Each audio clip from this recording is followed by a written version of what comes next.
বন্যায় গোপালের সকল ফসল নষ্ট হয়ে গেছে। এই নিয়ে সে ভীষণ দুশ্চিন্তায় পড়ে যায়। এভাবে ঘরে বসে থাকলে হবে? কি করব কিছুই তো বুঝতে পারছি না। ঘরে চাল ডাল বলতে কিছু নেই, আজকে কোনো রান্না হয়নি। বন্যায় ফসলের ক্ষতি হয়েছে, কিভাবে কি করব কিছু বুঝতে পারছি না।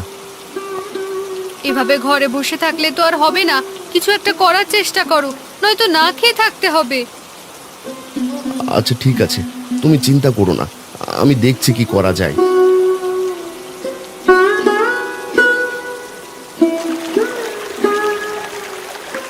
আরে গোপাল দা যে, এসো এসো বসো। খুব বিপদে পড়ে তোর কাছে এসেছি নবীন। কি বিপদ বলো?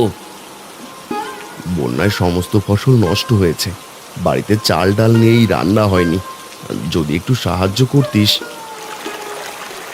আমরা আপনাদের সাহায্য করব কিভাবে? আমাদের ফসলও তো নষ্ট হয়েছে, আমরা সাহায্য করতে পারবো না, অন্য জায়গায় দেখুন। না না দাদা, আমরা তোমাদেরকে সাহায্য করতে পারবো না, আমাদের অবস্থাই খারাপ। আচ্ছা ঠিক আছে।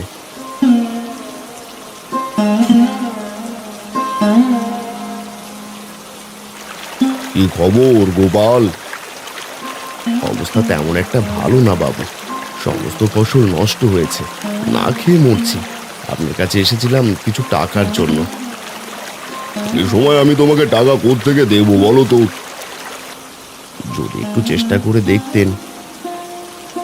আমার কাছে পয়সা নেই, দাঁড়াও তোমাকে কিছু চাল ডাল দিচ্ছি, সেগুলো নিয়ে আপাতত সংসার চালাও। আচ্ছা ঠিক আছে বাবু, তাতেও হবে, আপনাকে ধন্যবাদ।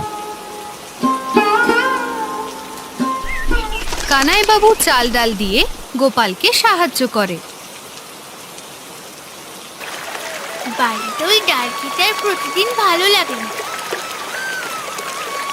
এই যে এখানে তো অনেক শাপলা, এই শাপলাগুলো তো রান্না করে খাওয়া যাবে।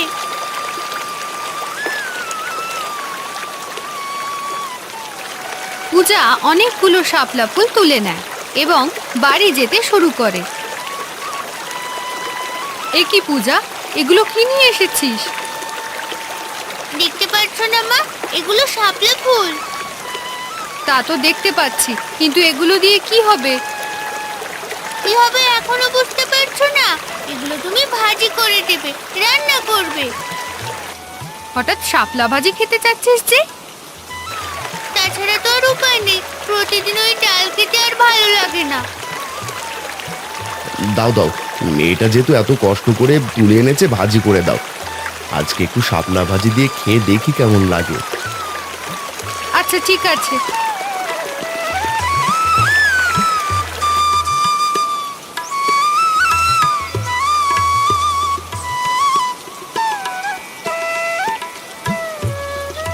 আসলেই তো এই শাপলা ভাজি অনেক মজা লাগছে। প্রতিদিন ডাল খাচ্ছি, সেজন্য এখন শাপলাও মজা লাগছে। একটা কাজ করলে কেমন হয় বাবা? কি কাজ মা বলো তো? আমাদের গ্রামে তো অনেক শাপলা ফুল, আমরা যদি এগুলো তুলে বাজারে বিক্রি করি তাহলে ভালো দাম পাবো। গ্রামে তো কেউ এগুলো কিনবে না। দরকার হলে আমরা শহরে বিক্রি করব বাবা। যদি বিক্রি না হয়? আগে তো একবার চেষ্টা করে দেখি, পরে না চলে বাদ দিয়ে দেব। পূজা ঠিক কথা বলেছে, আগে একবার চেষ্টা করে দেখি।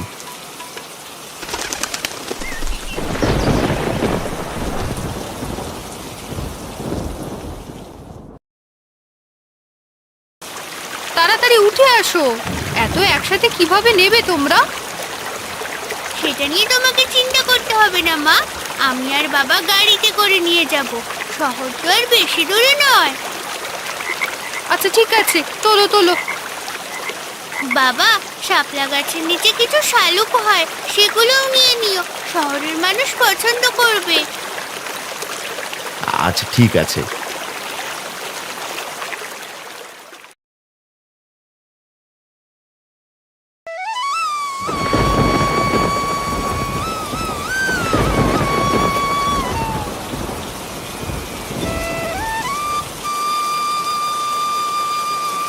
এই আপনাদের তো এই হাটে নতুন দেখছি, আগে তো কখনো দেখিনি। হ্যাঁ, আমরা এই হাটে নতুন এসেছি, আমরা গ্রাম থেকে এসেছি। আমি শাপলা কিনে নি, পাইকারি বিক্রি করবেন? বিক্রি করার জন্যই তো এসেছি, ভালো দাম পেলে অবশ্যই বিক্রি করব। শালুকও আছে আমাদের কাছে। বাহ, আপনার মেয়ে দেখছি বেশ ভালো চঞ্চল আছে। হ্যাঁ, মেয়ের বুদ্ধিতেই তো গ্রাম থেকে এগুলো শহরে নিয়ে আসলাম। কোনো চিন্তা করতে হবে না, এর পরের থেকে যত আনবেন আমি কিনে নেব, আর ভালো দামই দেব। পূজা ও গোপাল তাদের সমস্ত শাপলা ফুল এবং শালুক বিক্রি করে ভালো অঙ্কের টাকা পায়। দুজনেই খুশি হয়। এসেছো তোমরা, এত বাজার কিভাবে আনলে? তোমার মেয়ের বুদ্ধি তো একবারে কাজে লেগে গেছে, ভালো দামে সবকিছু বিক্রি করেছি। কি বলো? শহরে ভালো চাহিদা আছে, আরো নিতে বলেছে। তাহলে এখন থেকে আমাদের আর কোনো দুঃখ দুর্দশা থাকবে না। একদম ঠিক কথাই বলেছে, ওপরবেলা আমাদের উপরে মুখ তুলে চেয়েছে। যাও যাও, দুজনেই হাত মুখ ধুয়ে এসো, আমি তোমাদেরকে খাবার দিচ্ছি।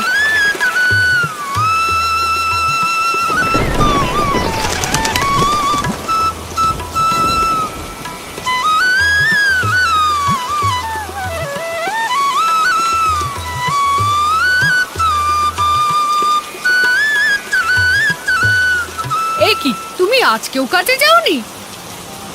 কাজ থাকলে না কাজে যাব। এক জায়গায় কাজ না থাকলে অন্য জায়গায় খুঁজে নাও। সব জায়গায় খুঁজেছি, কোথাও কাজ পাইনি।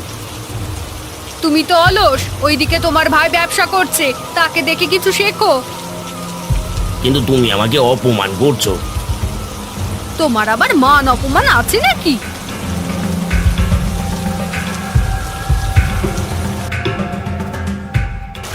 হঠাৎ করে শাপলা ফুলগুলো পচে গেল কিভাবে? গতকালকে নিয়ে যাওনি, একদিন বাড়িতে রেখেছো, সেজন্যই এমনটা হয়েছে হয়তো। তুমি ঠিক কথা বলেছো সাবিত্রী, গতকালকেই আমাদের এগুলো বাজারে নিয়ে যাওয়া উচিত ছিল। এরপর থেকে এমনটা করা যাবে না। হ্যাঁ, ঠিক বলেছো, পরের বার থেকে এমনটা হবে না।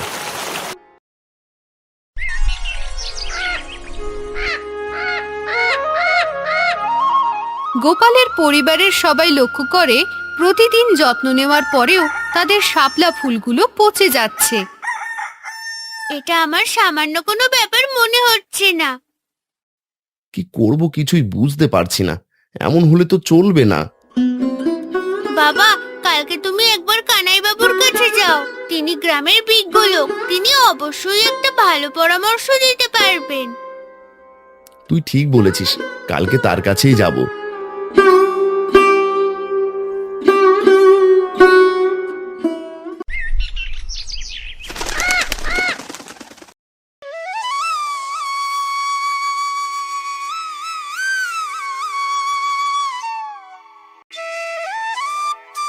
কানাই বাবু, ও কানাই বাবু, আপনি বাড়িতে আছেন?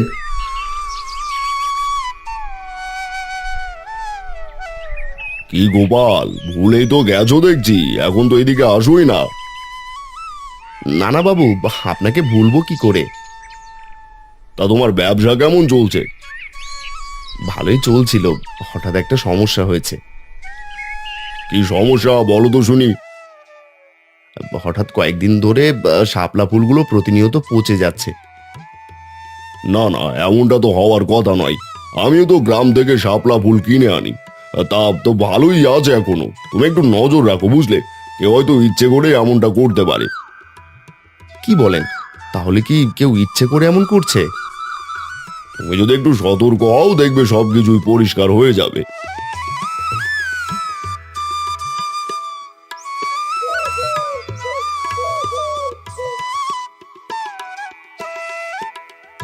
আজকে কি রান্না হচ্ছে?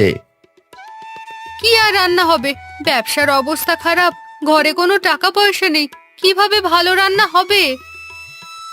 এখন থেকে সতর্ক থাকতে হবে, কানাইবাবু বলেছে কেউ হয়তো ইচ্ছে করে এমনটা করছে। এসব কি বলছো? ঠিকই বলেছে কানাই বাবু, আমার মনে হচ্ছে কেউ ইচ্ছে করে এমন কাজ করছে শত্রুতার বশে। এখন থেকে চোখ কান খোলা রাখতে হবে।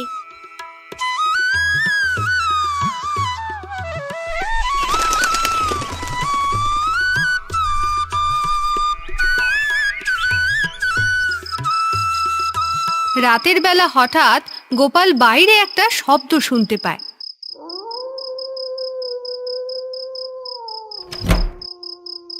বের হয়ে কিছুই দেখতে পায় না।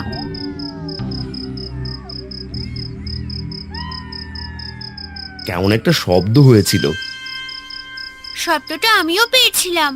এক কাজ করো মা, তেল আর জল পুরো শাপলা ফুলের চারপাশটাই ছড়িয়ে রাখো। তাতে কি হবে? কি হবে সেটা পরে বুঝবে, যেটা বলেছি সেটা করো।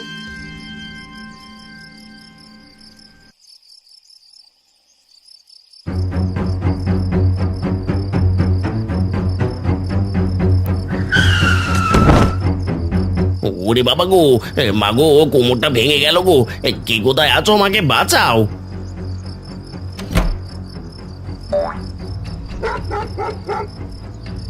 এই তো দেখছি নবীন কাকা। আমার কোমরটা ভেঙে গেছে, পাটাও ভেঙে গেছে। আমাকে একটু সাহায্য করো, ডাক্তারের কাছে নিয়ে যাও। ছি ছি নবীন,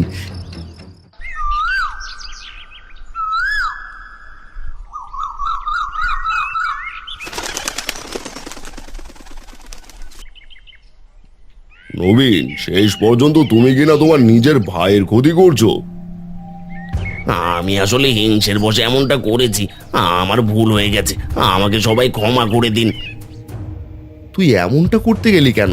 তুই যদি বলতি আমি তোকে ব্যবসায় নিতাম। আমাকে মাফ করে দাও দাদা, এমন আর কখনো করব না। নবীন কাকা যে কাজটা ভুল করেছে সেটা বুঝতে পেরেছে, আমরা তাকে ক্ষমা করে দিই। আচ্ছা ঠিক আছে, পূজা যেহেতু বলেছে আমরা নবীনকে ক্ষমা করে দিচ্ছি, এবং এখন থেকে নবীন আমার সাথেই ব্যবসা করুক। নবীন নিজের ভুল বুঝতে পারে এবং গোপাল ও তার পরিবার তাকে ক্ষমা করে দেয়। পরিশেষে গোপাল ও নবীন একসাথে ব্যবসা করতে শুরু করে।